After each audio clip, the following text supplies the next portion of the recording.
और बड़ी खबर आ रही है, एनसीपी अध्यक्ष शरद पवार से प्रशांत किशोर की दिल्ली में बैठक होगी।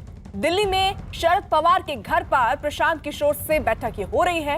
2 हफ्ते में पवार के साथ प्रशांत किशोर की ये तीसरी बैठक होगी, जो अब से थोड़ी देर में शुरू होनी है, जिसके कई मायने भी निकाले जा रहे हैं। क्या तीसरे मोर्चे की तैयारी हो रही है, ये बड़ा सवाल। लेकिन हालांकि ये दोनों ही लोग, प्रशांत किशोर भी इसको नकार चुके हैं और शरद पवार भी इसको नकार चुके हैं। लेकिन अगर आप देखिए तो 2 हफ्ते में पवार के साथ प्रशांत किशोर की तीसरी बैठक हो रही है। कल एक महत्वपूर्ण बैठक अलग अलग दलों के साथ भी हुई थी, उसमें भी क्या आगे की रणनीति बनी।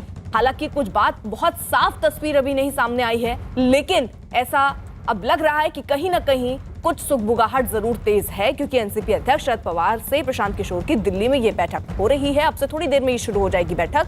और अगर इसको देखें तो 2 हफ्ते में पवार के साथ प्रशांत किशोर की ये तीसरी बैठक होनी है। तीसरे मोर्चे पर पूछे गए सवालों से फिलहाल ये दोनों इनकार करते नजर आ रहे हैं, लेकिन किस तरीके से बात आगे बढ़ रही है, कौन सी बात पर चर्चा हो रही है, इस पर जरूर नजर रहने वाली है। तो 2 हफ्ते में पवार के साथ प्रशांत किशोर की ये तीसरी बैठक, जो कि अब से थोड़ी देर में शुरू होने वाली है।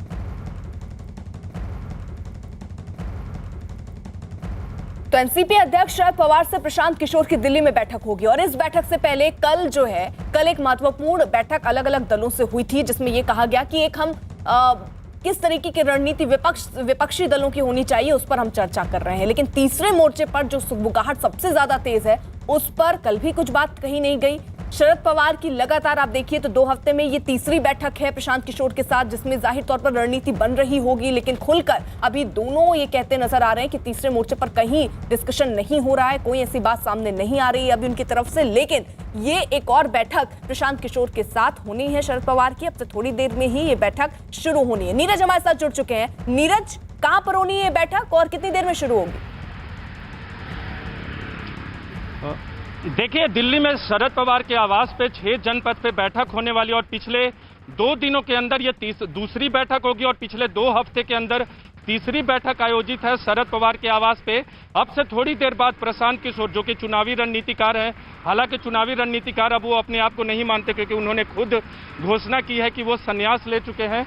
लेकिन अब से थोड़ी देर बाद शरद पवार के आवास पे पहुंचेंगे, जो हमें जानकारी दी गई है। कभी भी आ सकते हैं, जो हमें सूत्रों ने जानकारी दी है। लेकिन सबसे खास बात यह है कि तीसरे और चौथे मोर्चे में अपनी भूमिका से इनकार कर चुके हैं प्रशांत किशोर और शरद पवार। और जो एनसीपी के सूत्रों का भी मानना है कि शरद पवार की भूमिका एनसीपी में चुनावी रणनीतिकार के बतौर नहीं होगी। लेकिन इस अहम ये रखता है कि आखिर 2 हफ्ते के अंदर तीसरी मुलाकात क्यों हो रही है। जाहिर सी बात है, राजनीतिक चर्चा तो